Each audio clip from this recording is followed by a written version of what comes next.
조선의 7번째 임금, 세조.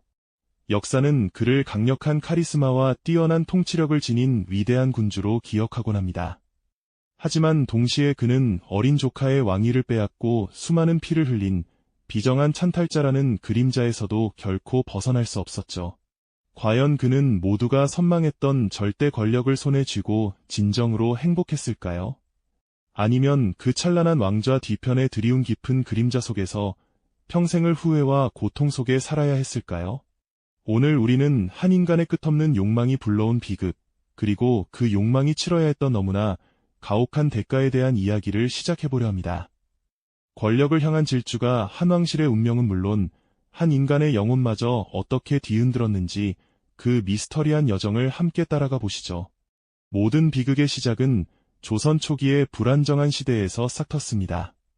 성군이라 칭송받던 세종대왕의 시대가 막을 내리고 병약했던 문종 임금은 채 2년도 되지 않아 허망하게 세상을 떠나고 말았습니다. 그 뒤를 이은 이는 겨우 12살의 어린 단종이었죠. 어린 임금이 등극하자 조정은 순식간에 혼란에 휩싸였고 왕실의 어른이 부재한 상황에서 왕권은 불안정해졌습니다. 자연스럽게 권력은 원로 대신들의 손에 집중될 수밖에 없었죠. 특히 영의정 김종서와 좌의정 황보인 등은 어린 단종을 보필하며 막강한 권세를 휘둘렀습니다.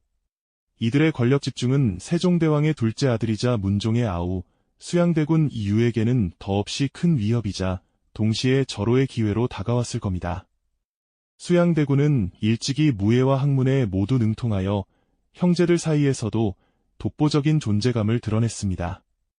그런 그에게 어린 조카 단종의 나약한 왕권과 대신들의 전행은 더없이 눈엣 가시 같았을 테죠. 어쩌면 그는 자신이야말로 혼란에 빠진 조선을 바로 세울 진정한 적임자라고 생각했을지도 모릅니다. 하지만 왕위를 차지하기 위해서는 김종서와 황보인으로 대표되는 대신들의 견고한 세력을 반드시 넘어서야만 했습니다. 그 과정은 결코 평화로울 수 없었죠. 결국 수양대군은 피해 결단을 내립니다.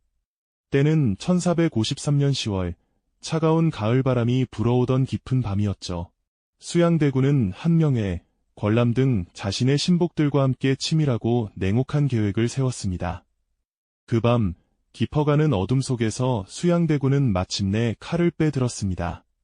갑옷을 단단히 여미고 병사들을 이끈 그의 눈빛은 흔들림 없는 결의로 가득했죠. 그는 먼저 영의정 김종서의 집을 급습했습니다. 평화로운 밤의 정적을 깨고 들이닥친 칼날은 순식간에 김종서와 그의 아들들을 무참히 베어 넘겼습니다. 붉은 피가 차가운 마루를 적시고 놀란 가족들의 비명은 어둠 속으로 스며들었을 겁니다. 이어서 좌의정 황보인과 다른 대신들도 차례로 숙청당했죠. 마치 잘 짜인 각본처럼 수양대군의 군사들은 거침없이 궁궐을 장악해 나갔습니다. 어린 단종은 이 모든 사태를 그저 망연히 지켜볼 수밖에 없었습니다. 용상에 앉은 그의 작은 어깨는 권력의 폭풍 앞에서 한없이 나약해 보였을 겁니다. 싸늘한 눈빛으로 단종을 꿰뚫어 보던 수양대군은 이제 누구도 자신을 막을 수 없다는 듯 궁궐의 주인이 된 듯한 위엄을 드러냈죠. 그는 승리자였습니다. 이렇게 1453년 10월 조선의 역사를 뒤흔든 피해 쿠데타, 계유정난은 단 하룻밤 만에 권력의 지도를 완전히 바꿔놓았습니다. 나라의 기틀을 잡고 어린 왕을 보필하던 대신들은 역사의 뒤안길로 사라진 것이죠. 수양대군이 모든 권력을 손에 쥐게 되었지만 왕좌를 향한 그의 야망은 여기서 멈추지 않았습니다. 오히려 더욱 견고하고 잔혹한 길을 택했습니다. 정난을 통해 권력을 장악한 수양대군은 이제 자신의 길을 가로막을 모든 장애물을 제거해야 했습니다. 그 첫 번째는 바로 조카, 어린 단종이었죠. 처음에는 상왕으로 물러나게 하여 명목상의 왕위만 유지하게 했지만 그것만으로는 부족했습니다. 단종을 지지하는 움직임이 조금이라도 보이면 수양대군에게는 언제든 큰 위협이 될 수 있었으니까요. 결국 단종은 왕의 자리에서 완전히 내려와 노산군으로 강등되었고 머나먼 영월 땅으로 유배를 떠나야 했습니다. 그의 앞날에는 오직 쓸쓸함만이 기다리고 있었을 겁니다. 쓸쓸하게 궁궐을 떠나는 어린 왕의 행렬은 백성들의 가슴을 저미게 했을 겁니다. 그들의 눈빛에는 안타까움과 함께 미약한 저항의 불씨가 담겨 있었을지도 모르죠. 하지만 수양대군의 칼날은 그 어떤 저항도 용납하지 않았습니다. 단종 보기를 꾀했던 사육신, 즉 성삼문, 박팽년, 하위지, 이계, 유성원, 김문기 등 충신들은 참혹한 고문 끝에 처형당했습니다. 피로 물든 형장은 당시의 잔혹함을 여실히 보여주는 비극적인 현장이었죠. 이들의 죽음은 단종을 지지하는 모든 세력에게 보내는 섬뜩한 경고이자 두려움의 메시지였습니다. 그리고 마침내 영월에 유배되어 있던 단종은 싸늘한 주검으로 발견됩니다. 공식적으로는 스스로 목숨을 끊었다고 알려졌지만 그 죽음의 배후에는 수양대군의 냉혹한 결단이 있었음을 짐작하기 어렵지 않죠. 조카를 죽음으로 내몬 삼촌. 이 소식을 접한 수양대군, 이제는 왕위에 올라 세조가 된 그의 마음은 과연 어땠을까요? 겉으로는 냉정한 군주의 모습을 유지했을지 모르지만 밤마다 침전에서 깊은 고뇌에 빠지지는 않았을까요? 어린 조카의 슬픈 눈빛이, 충신들의 억울한 죽음이 그의 꿈속을 맴돌지는 않았을까요? 왕좌를 차지하기 위해 피를 뿌렸던 세조의 여정은 이제 막 시작되었을 뿐입니다. 하지만 그가 얻은 권력의 무게만큼이나 그의 마음속에는 지워지지 않는 낙인이 깊이 새겨졌을 겁니다. 권력의 정점에서 그를 짓누르기 시작한 무거운 짐은 과연 무엇이었을까요? 그의 찬탈은 단순히 왕좌를 얻는 것을 넘어 한 인간의 영혼과 한 왕실의 운명을 어떻게 뒤흔들었을까요? 그 대가는 상상 이상으로 혹독했을 것입니다. 사랑하는 조카의 목숨까지 거두며 왕좌를 차지했던 세조, 과연 그가 얻은 권력은 달콤했을까요? 아니면 스스로에게 지워지지 않는 멍해를 안겨준 독이 든 성배와 같았을까요? 역사는 종종 권력의 정점에서 모든 것을 가졌던 이들이 가장 혹독한 대가를 치렀음을 말해주곤 합니다. 세조의 경우도 예외는 아니었죠. 왕위에 오른 후 그에게는 마치 하늘이 내린 듯한 비극의 그림자가 드리워지기 시작합니다. 그의 피비린내 나는 찬탈이 불러온 어두운 그림자는 가장 소중했던 존재들에게까지 미치며 그를 깊은 절망 속으로 몰아넣었을 겁니다. 먼저 그의 첫째 아들이자 왕위를 이을 세자였던 의경세자의 비극적인 죽음부터 살펴보시죠. 그는 총명하고 인품이 뛰어나 세조의 기대를 한몸에 받았던 아들이었습니다. 하지만 20살의 꽃다운 나이에 갑작스러운 병으로 세상을 떠나고 말죠. 한창 젊은 왕세자의 죽음은 세조에게 가늠할 수 없는 충격이자 비통함으로 다가왔을 겁니다. 사랑하는 아들을 잃은 아버지의 슬픔은 물론 어렵게 차지한 왕위의 후계자가 사라졌다는 불안감 또한 그를 짓눌렀을 테니까요. 어쩌면 세조는 자신이 저지른 피비린내 나는 찬탈의 업보가 자식들에게까지 미치는 것은 아닌지, 하늘의 벌을 받는 것은 아닌지 하는 두려움에 사로잡혔을지도 모릅니다. 이처럼 내면의 고통에 시달리던 세조에게 육체적인 시련마저 찾아옵니다.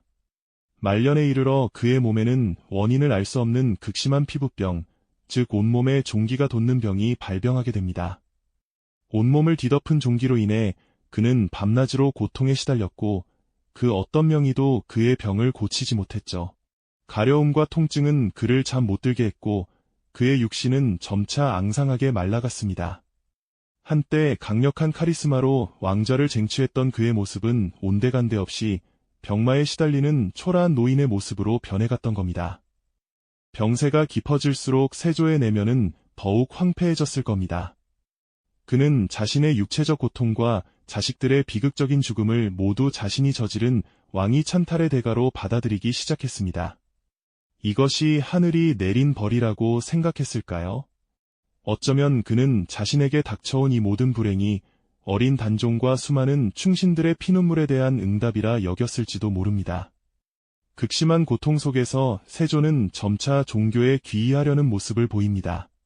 불교에 깊이 심취하여 불경을 읽고 불상 앞에서 간절히 참회하며 마음의 평화를 얻으려 했었죠. 하지만 그의 마음속 깊이 새겨진 죄책감과 후회는 쉽게 사라지지 않았을 겁니다. 앙상하게 마른 손으로 불경을 넘기면서도 그의 눈앞에는 어린 조카 단종의 슬픈 얼굴과 피 흘리던 충신들의 모습이 아른거리지 않았을까요?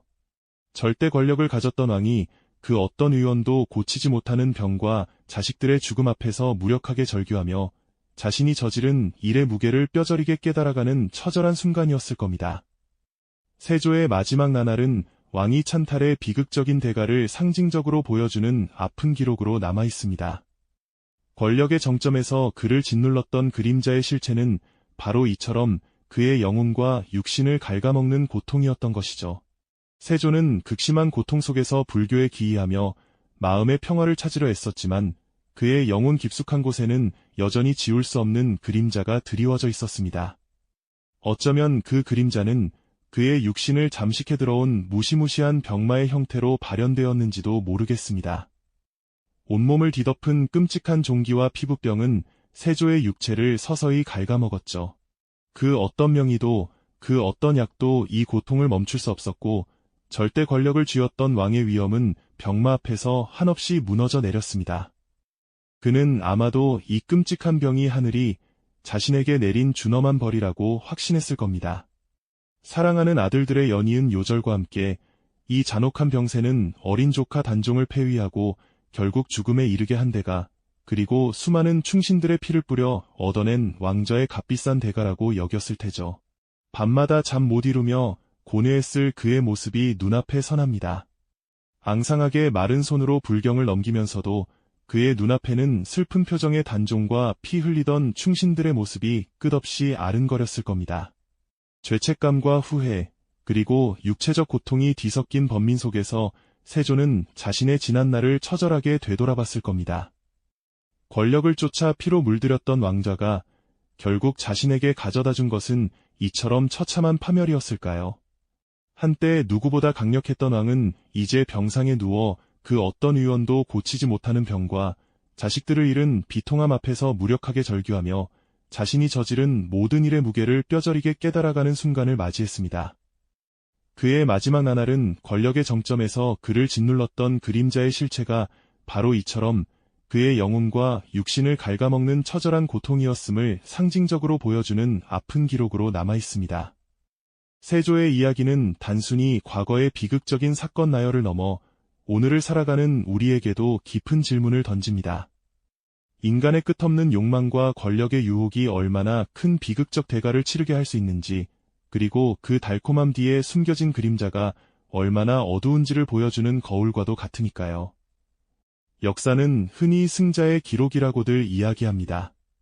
하지만 때로는 그 승자의 내면 깊숙한 곳에서 울려 퍼지는 후회의 목소리가 진짜 역사의 무게와 진실을 말해줄 때도 있습니다. 세조, 이유의 이야기가 바로 그러했습니다. 과연 그는 피로 물든 왕좌를 얻어 진정으로 행복했을까요? 아니면 모든 것을 잃어버린 채 비극적인 후회와 뼈아픈 고통 속에서 쓸쓸하게 생을 마감해야만 했을까요? 이 영상이 도움이 되셨다면 좋아요와 구독 부탁드립니다. 여러분의 응원이 제게 큰 힘이 됩니다. 다음 영상에서도 더 유용한 정보를 공유하겠습니다. 감사합니다.